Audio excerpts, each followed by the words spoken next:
Hello बच्चों, Rajasthan university के BSc first year के जूलॉजी विषय के सेकंड पेपर में हम कोशिका विज्ञान और आनुवंशिकी का अध्ययन करते हैं। कोशिका विज्ञान में हमने कोशिका और उसके विभिन्न कोशिकांगों का अध्ययन प्रारंभ किया। इसी क्रम में आज हम कोशिका की केंद्रीय इकाई अथवा नियंत्रण इकाई संरचना का अध्ययन करेंगे, जिसे कि केंद्रक अथवा न्यूक्लियस कहा जाता है। आज हम इसका इंट्रोडक्टरी पार्ट और जो ब्रीफ हिस्ट्री है उसके बारे में पढ़ेंगे। नेक्स्ट टॉपिक में हम इसकी परा संरचना या अल्ट्रास्ट्रक्चर का अध्ययन करेंगे। तो अगर हम शब्द न्यूक्लियस देखें तो न्यूक्लियस का जो उद्भव है वो एक ग्रीक वर्ड कैरियन से हुआ है, और कैरियन का अर्थ होता है केंद्रीय अथवा नियंत्रण इकाई या संरचना।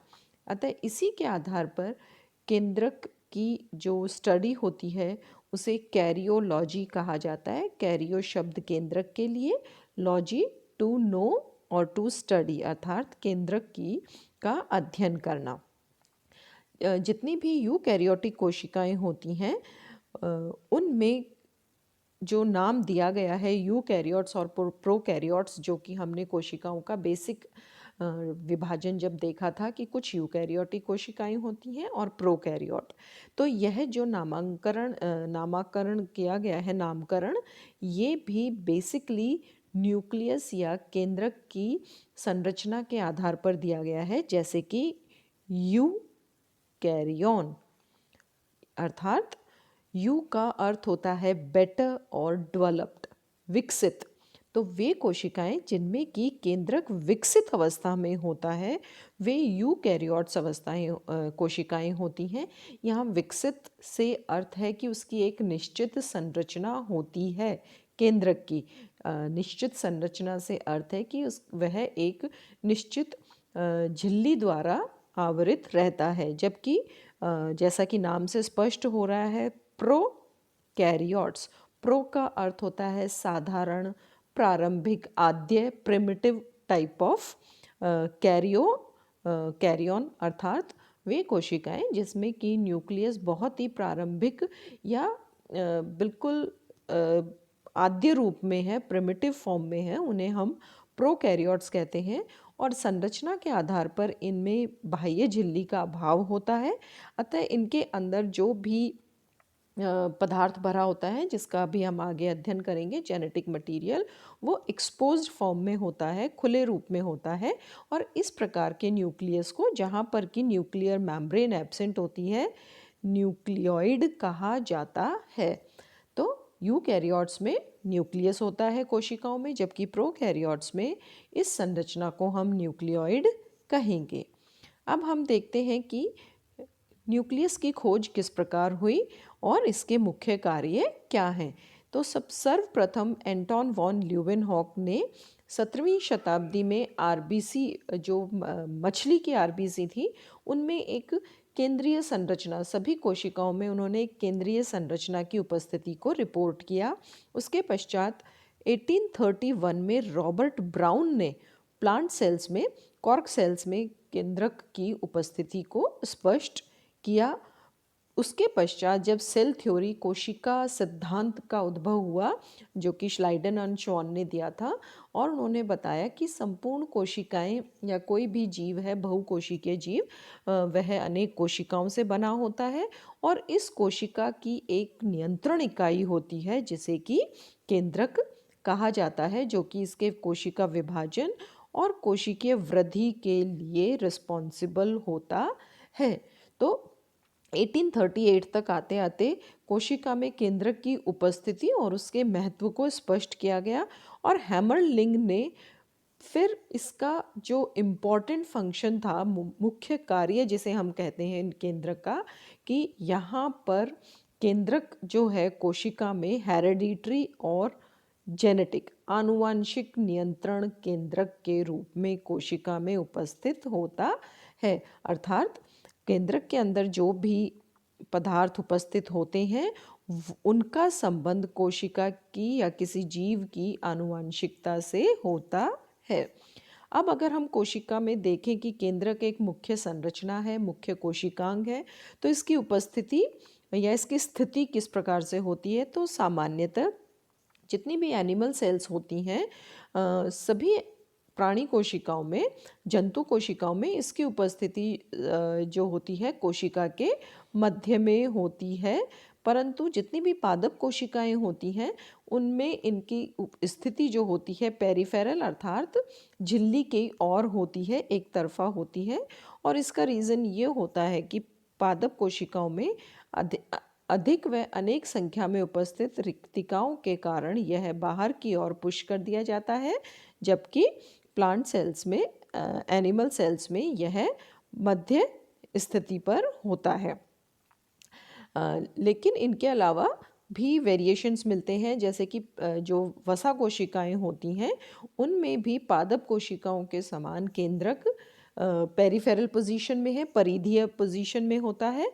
और जो मसल सेल्स होती हैं, पेशी कोशिकाएं होती हैं, उनमें केंद्रक जो है आधारीय अवस्था में पाया जाता है। अगर हम संख्या की बात करें तो सामान्यतः जितनी भी यूकैरियोटिक सेल्स हैं, नॉर्मल सेल्स हैं, उनमें उनकी जो पोजीशन होती है वो एक कोशिकीय होती हैं अर्थात यूनिन्यूक्लिएट होती हैं।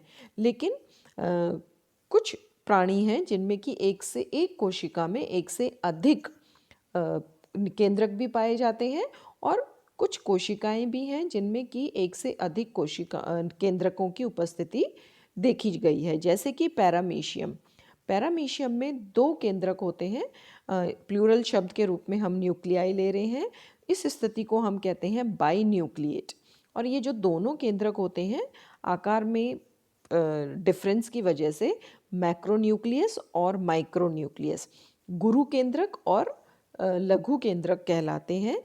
यहाँ पर गुरु केंद्रक का जो मुख्य कार्य होता है इसे ट्रोफोन्यूक्लियस कहते हैं, जो कि जितनी भी सोमेटिक सेल्स हैं, कायिक कोशिकाएं हैं या जो जनरल स्ट्रक्चर्स होते हैं उनके लिए रिस्पॉन्सिबल हैं, जबकि जो माइक्रोन्यूक्लियस है वो स्पेसिफिकली रिप्रोडक्टिव एक्शंस के लिए रिस्पॉन्सिबल होता है, जनन कार्य के लिए रिस्पॉन्सिबल होता है।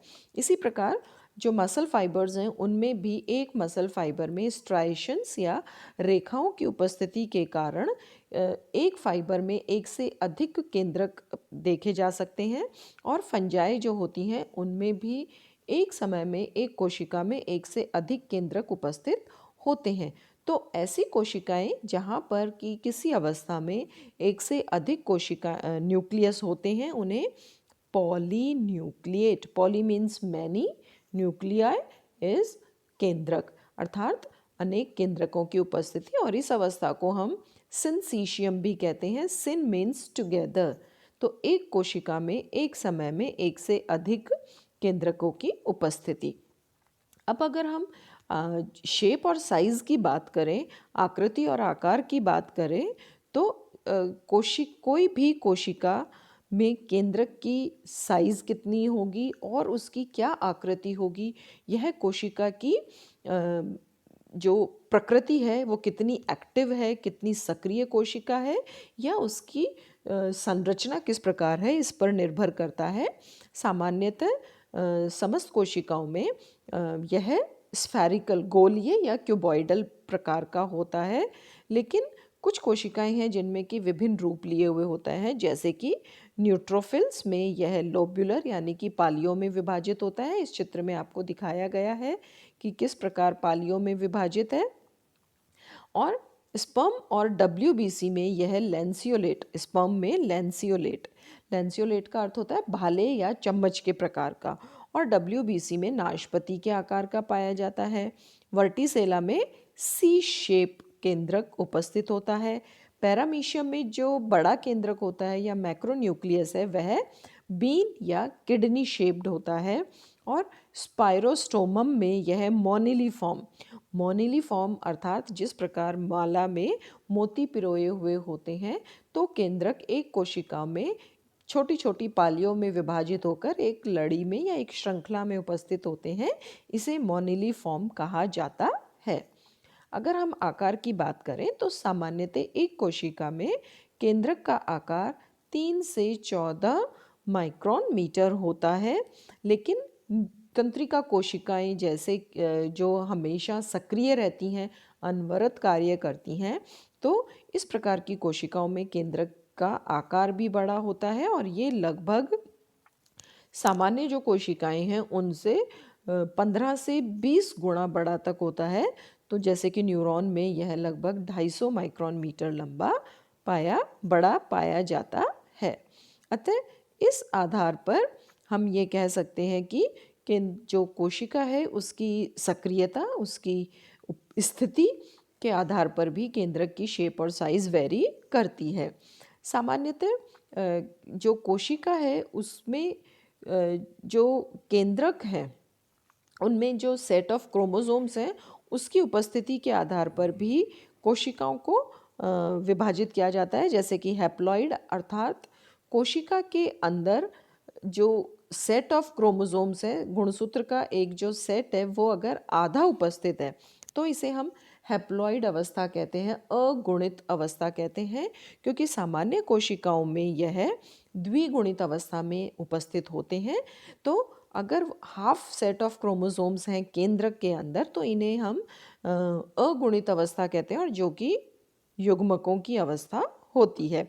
और सामान्य अवस्था में यह डिप्लॉइड या 2n होती है। लेकिन अनेकों बार यह देखा गया या कभी कभी म्यूटेशंस या किसी और रीज़न से more than 2 sets of chromosome भी पाए जाते हैं, जिन्हें कि हम पॉलीप्लॉइडी भी कहते हैं। Poly is many, ploid is sets of chromosome, जैसे कि ट्राइप्लॉइड, टेट्राप्लॉइड आदि। एक बहुत अच्छा एग्जाम्पल जो ट्राइप्लॉइड का है हम ट्रिटिकेल कहते हैं, जिसे जो कि बनाया भी जाता है हाइब्रिडाइजेशन से। तो जो पॉलीप्लॉइडी है उसका उपयोग नई किस्मों के निर्माण के लिए भी लिया जाता है। इसके पश्चात एक टॉपिक आता है, एक छोटी सी डेफिनेशन आती है अपने सिलेबस में, न्यूक्लियोप्लाज्मिक इंडेक्स। यह जो न्यूक्लियोप्लाज्मिक इंडेक्स होता है यह किसी भी कोशिका में जो कोशिका के आयतन के संबंध में केंद्रक का आयतन कितना है इसके अनुपात को स्पष्ट करता है।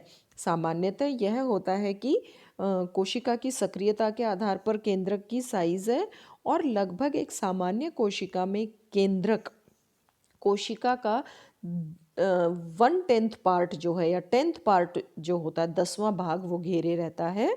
तो अगर हमें किसी कोशिका का न्यूक्लियोप्लाज्मिक इंडेक्स या NP ज्ञात करना है तो इसका फॉर्मूला होता है Vn/Vc माइनस Vn, जहाँ पर Vc होता है वॉल्यूम ऑफ सेल, कोशिका का आयतन, और Vn होता है केंद्रक का आयतन। तो इसके आधार पर हम न्यूक्लियोप्लाज्मिक इंडेक्स या कोशिका में केंद्रक का वॉल्यूम है उसका रेशो निकाल सकते हैं। बच्चों, ये केंद्रक के बारे में सामान्य जानकारी थी। हम इसकी परा संरचना का अध्ययन नेक्स्ट क्लास में करेंगे। इन PDF फॉर्म में ही आपको उपलब्ध करा दिए जाएंगे, इनको नोट कर लें। Thank you and have a nice time.